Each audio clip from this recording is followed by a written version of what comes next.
आणि आता घेणार आहोत विविध क्षेत्रातील महत्त्वाच्या बातम्यांचा वेगवान आढावा महाफास्ट 100 बातम्यांमधून।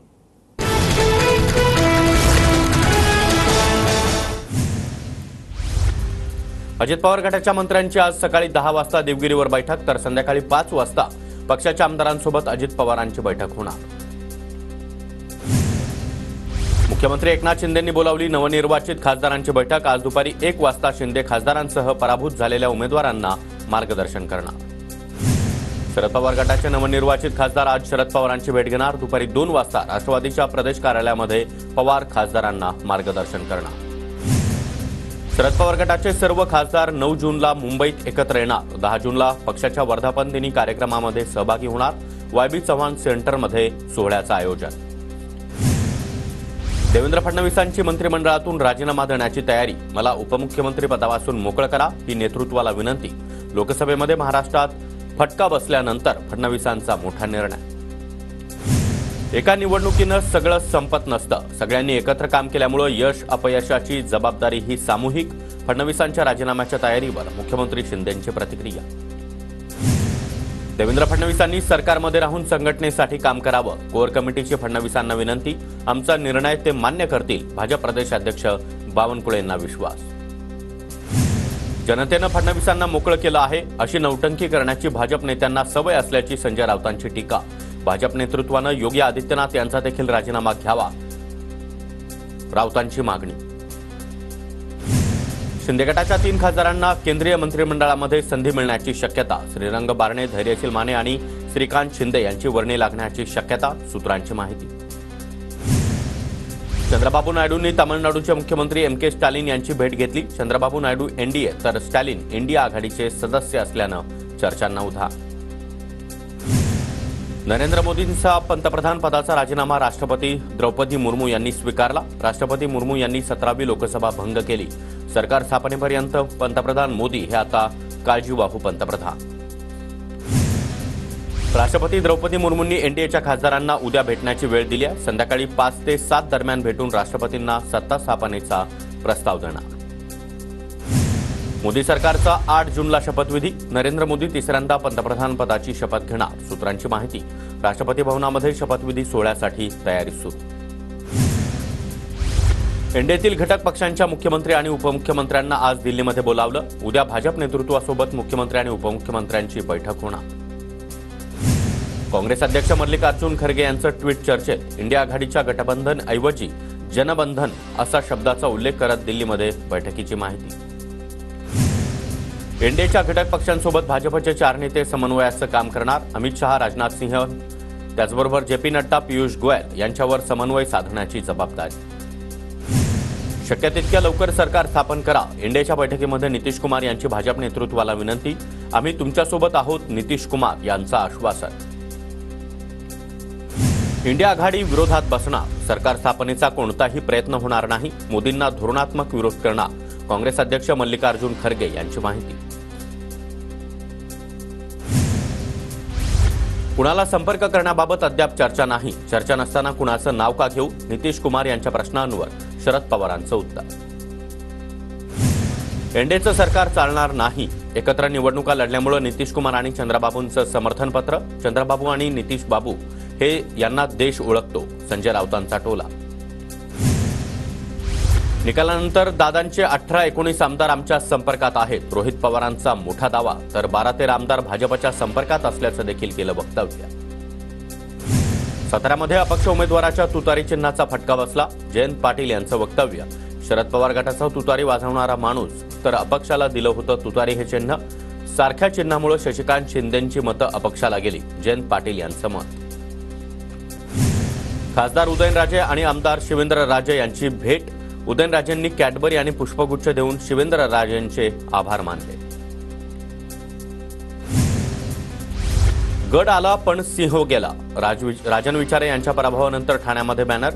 हरलो तरी चालेल पण लढणं नाही सोडणार, विचारे यांच्या बॅनरवर उल्लेख। ठाण्यामध्ये ठाकरे गटानंतर शिंदे गटाकडून देखील जोरदार बॅनरबाजी। चहावाला पंतप्रधान, रिक्षावाला मुख्यमंत्री तर एक कार्यकर्ता खासदार होतो, शिंदे गटानं लावलेल्या बॅनरवर उल्लेख। रत्नागिरी सिंधुदुर्गामध्ये नारायण राणेंच्या विजयाचा मोठा जल्लोष, पेंग्विनचा मुखवटा घालत राणे समर्थकांकडून विजय मिरवणूक। नारायण राणेंच्या विजयानंतर ठाकरेंच्या मातोश्री निवासस्थानासमोर बॅनरबाजी, किंग ऑफ कोकण अशा आशयाचे बॅनर्स लागले। जळगावच्या पालधी इथं मंत्री गुलाबराव पाटील यांच्याकडून खासदार स्मिता वाघ यांचा सत्कार। जळगाव लोकसभा निवडणुकीमध्ये स्मिता वाघ यांचा मोठा मताधिक्यानं विजय। नवी मुंबईमध्ये शिंदे गटाकडून नरेश मस्के यांच्या विजयाचा मोठा जल्लोष, शिवसेनेचे जिल्हाप्रमुख विजय चौगुले यांच्याकडून पेढे भरवत कार्यकर्त्यांना शुभेच्छा। संजय राऊत केवळ आमच्या मतांवर खासदार, हिंमत असल्यास राऊतांनी जळगाव ग्रामीणमधून निवडणूक लढवावी, गुलाबराव पाटलांचं संजय राऊतांना आव्हान। राजकीय पक्ष फोडण्याचा भाजपला फटका, शिंदे गट आणि अजित पवार गट भाजपवर ओझं ठरले, आमदार जितेंद्र आव्हाड यांची टीका।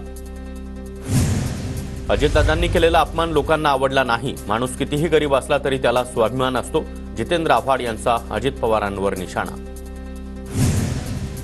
देशामध्ये इंडिया आघाडीचं सरकार स्थापन झाल्यास मुंडकं काँग्रेसचं, कंबर चंद्राबाबू नायडूंचं आणि बोट शरद पवारांचं असेल, मंत्री गुलाबराव पाटलांची टीका। शिवसेना कल्याण शहर प्रमुख महेश गायकवाड यांना जीवे मारण्याची धमकी, दीपक कदम नावाच्या फेसबुक अकाउंटवरून जीवे मारण्याची धमकी दिल्याची माहिती। कुणाला पाडा असं मी नाव घेऊन कधीही सांगितलं नव्हतं, मराठा समाजाच्या मतांची किंमत देशाला कळली, लोकसभेच्या निकालासंदर्भात मनोज जरांगे यांची प्रतिक्रिया। भंडाऱ्यामध्ये काँग्रेस प्रदेशाध्यक्ष नाना पटोलेंचा वाढदिवस मोठ्या उत्साहात साजरा, कार्यकर्त्यांनी आणलेला केकवर नाना पटोलेंचा भावी मुख्यमंत्री असा उल्लेख। न्यूयॉर्कमधील टाइम्स स्क्वेअरवर झळकले खासदार धैर्यशील माने यांच्या अभिनंदनाचे फोटो, हातकणंगले लोकसभा मतदारसंघातून धैर्यशील माने विजयी। प्रवीण पोटेंच्या अमरावती शहर भाजप अध्यक्षपदाचा राजीनामा, नवनीत राणा यांच्या पराभवाची नैतिक जबाबदारी स्वीकारत राजीनामा दिला। धुळ्यामध्ये काँग्रेस भवनामध्ये नवनिर्वाचित खासदार शोभा बच्छाव यांच्या शेजारी खुर्चीवर बसण्यावरून वाद, राष्ट्रीय काँग्रेस कमिटीचे सदस्य आणि शहराध्यक्ष डॉक्टर अनिल पाटील यांच्यात वाद।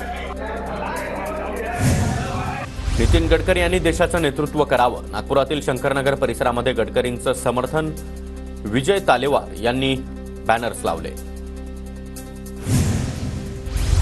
कराडमध्ये रोहित पवार यांच्याकडून यशवंतराव चव्हाण यांच्या समाधीला अभिवादन, कराडच्या जनतेच्या महाविकास आघाडीला मिळालेल्या प्रतिसादानंतर रोहित पवार यांच्याकडून मतदारांचे आभार। कोल्हापूरमध्ये संजय मंडलिक यांच्या पराभवानंतर महायुतीच्या नेत्यांची चिंतन बैठकीमध्ये हसन मुश्रीफ, धनंजय महाडिक, राजेश क्षीरसागर, प्रकाश आंबेडकर, समरजित घाटगे यांच्यासह महायुतीचे प्रमुख नेते आणि पदाधिकाऱ्यांची उपस्थिती। रक्षा खडसे यांनी विजयानंतर एकनाथ खडसे यांची भेट घेतली, रक्षा खडसेंनी जळगावातील एकनाथ खडसेंच्या घरी जाऊन आशीर्वाद घेतले। निवडणूक काळामध्ये माझ्या मुलाला मारण्यासाठी प्रयत्न केला गेला, जीवाला धोका असून देखील कणखर राहिलो, खासदार निलेश लंके यांच्या आई शकुंतला लंके यांचा मोठा आरोप। हिंदवी स्वराज्याचे संस्थापक छत्रपती शिवाजी महाराजांचा आज 350वा राज्याभिषेक सोहळा, राज्यभरामध्ये आज शिवरायांच्या राज्याभिषेक सोहळा मोठ्या उत्साहात साजरा केला जाणार। कोल्हापूरमध्ये आज 350वा शिवराज्याभिषेक सोहळा साजरा केला जाणार, नवीन राजवाडा इथं शाहू महाराज छत्रपती यांच्या उपस्थितीमध्ये कार्यक्रम होणार। शिवराज्याभिषेक सोहळ्यानिमित्त संभाजीराजे छत्रपती आणि मनोज जरांगे किल्ले रायगडावर येणार, किल्ले रायगडावर आज विविध कार्यक्रमांचं आयोजन। जळगावातील भाजपचे आमदार मंगेश चव्हाण यांच्याकडून तरुण पिढीसाठी रायगडवारी उपक्रम, मंगेश चव्हाण 3000 तरुणांना घेऊन शिवराज्याभिषेक सोहळ्यासाठी किल्ले रायगडावर रवाना। मुंबईतील कुर्ल्यामध्ये पाण्याच्या समस्येविरोधामध्ये नागरिकांचं रास्ता रोको आंदोलन, कुर्ला पश्चिम इथं संतप्त नागरिकांनी एलबीएस रस्ता रोखला। बीड पुणे अपघात प्रकरणी अल्पवयीन आरोपीला 12 जूनपर्यंत रिमांड होममध्ये ठेवण्यास कोर्टाची मंजुरी, अल्पवयीन आरोपीचा आणखी आठवडाभर रिमांड होमचा मुक्काम वाढणार। पुणे अपघात प्रकरणातील अल्पवयीन आरोपीच्या नातेवाईकांना 1 दिवस भेटण्याची परवानगी, आज मामा किंवा मामी अल्पवयीन आरोपीला भेटण्याची शक्यता, 1 तासासाठी भेट घेता येणार। अकोला जिल्ह्यामध्ये शेती मशागतीच्या कामाला आता सुरुवात, मान्सूनच्या आगमनापूर्वी बळीराजाकडून शेतीची कामं सुरू। परभणीमध्ये कापूस बियाणांची जादा दरानं विक्री, शेतकऱ्यांची होत असलेली लूट थांबवण्याची स्वाभिमानी शेतकरी संघटनेची जिल्हाधिकाऱ्यांकडे मागणी। सोलापूरच्या करमाळ्यामध्ये जोरदार पावसाची हजेरी. मान्सूनपूर्व पावसामुळे शेतकऱ्यांमध्ये आनंदाचं वातावरण. शेती मशागतीच्या कामाला आता सुरुवात होणार. कोल्हापूर जिल्ह्याच्या दक्षिण भागामध्ये मुसळधार पाऊस. गडहिंग्लज तालुक्यातील हलकर्णीमध्ये सलग 3 तास पावसाचा कहर. ओढ्या नाल्यात पाणीच पाणी. लातूर जिल्ह्यातील अनेक भागामध्ये जोरदार पावसाची हजेरी. तर उदगीर तालुक्यातील कुमठा वाढवणा इथं गोठ्यावर वीज पडल्यानं जनावरं दगावली. जळगावच्या आंबेडकर नगरमध्ये वादळी वाऱ्यामुळे झाड कोसळल्यानं 4 जण जखमी. घराचं देखील मोठ्या प्रमाणात नुकसान. महापालिकेनं नुकसान भरपाई देण्याची नागरिकांची मागणी. नवी मुंबईतील वाशी सानपाडा परिसरामध्ये पावसाची हजेरी. पावसामुळे उकाड्यानं हैराण झालेल्या नवी मुंबईकरांना काहीसा दिलासा. नांदेड शहरामध्ये मान्सूनपूर्व पावसाची हजेरी. पावसामुळे अनेक भागातील विद्युत पुरवठा खंडित. मान्सूनपूर्व पावसामुळे शेती मशागतीच्या कामांना वेग येणार. नंदुरबार जिल्ह्यामध्ये कमी पाऊस झाल्यानं पाणी टंचाईची समस्या. पाणी पातळीमध्ये घट झाल्यानं विहिरी कोरड्या पडण्यास सुरुवात. शेतकऱ्यांना मान्सूनची प्रतीक्षा. नंदुरबार जिल्ह्यामध्ये पावसाळ्यापूर्वीच्या कामांसाठी विद्युत पुरवठा वारंवार खंडित. महावितरणकडून विद्युत पुरवठा खंडित होत असल्यानं शेतकरी अडचणीत. नंदुरबार शहरामध्ये मोठ्या प्रमाणात वाहतूक कोंडीची समस्या. नागरिकांकडून वाहतूक सिग्नल लावण्याची मागणी.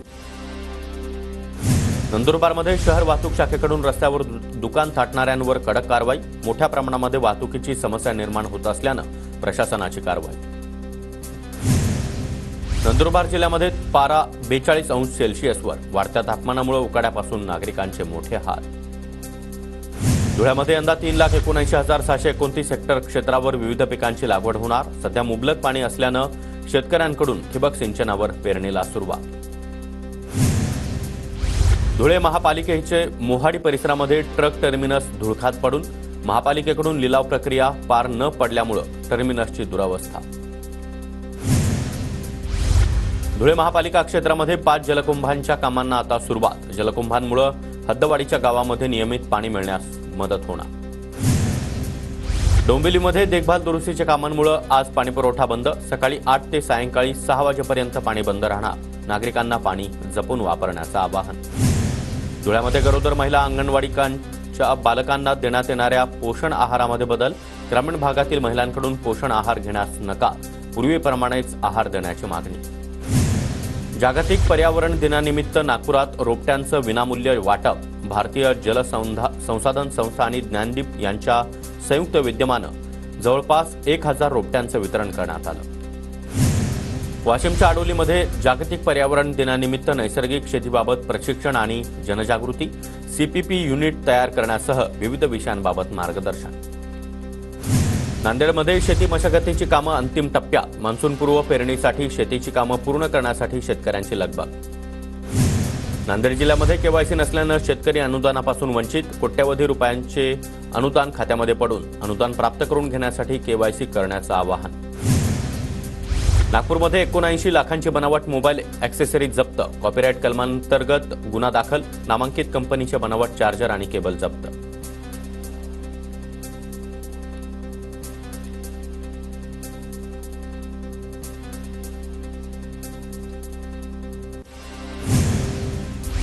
नागपूरमध्ये पंजाब नॅशनल बँकेच्या एटीएममध्ये चोरीचा प्रयत्न. आरोपी सध्या क्राईम ब्रँचच्या ताब्यात. आरोपीवर पूर्वीचे 20 ते 25 गुन्हे. नांदेड हैदराबाद मार्गावर 2 बसचा समोरासमोर अपघात. वाहन चालकासह 15 जण किरकोळ जखमी तर 5 जणांना गंभीर दुखापत.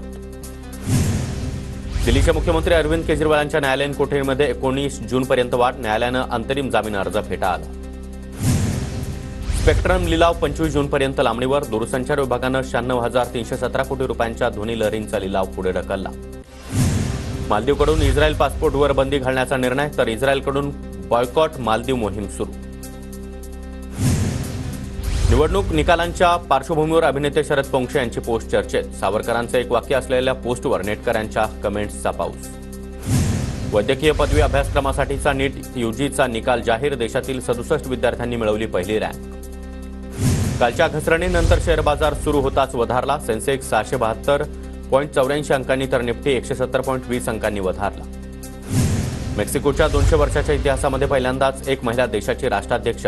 2 जूनला झालेल्या निवडणुकीमध्ये मोरेना पक्षाच्या कॉल्डिया सेनबॉम यांना सर्वाधिक मतं. उत्तर काशीमध्ये थंडीमुळे 4 ट्रेकर्सचा मृत्यू, 10 जणांची सुटका तर 8 अजूनही अडकलेलेच. आसामच्या गुवाहाटीमध्ये मुसळधार पावसामुळे शहरामध्ये पाणी साचलं, लोकांचे मोठे हाल. भारताच्या T20 विश्वचषकाच्या मोहिमेला विजयानं सुरुवात, भारताच्या वेगवान गोलंदाजी समोर आयर्लंडची शरणागती. भारतीय फुटबॉल संघाचा कर्णधार सुनील छेत्री अखेरच्या सामन्यामध्ये भारतीय संघाचं नेतृत्व करणार. फिफा विश्वचषक पात्रता फेरीतील महत्त्वाच्या सामन्यामध्ये भारताचा सामना कुवेतसोबत होणार.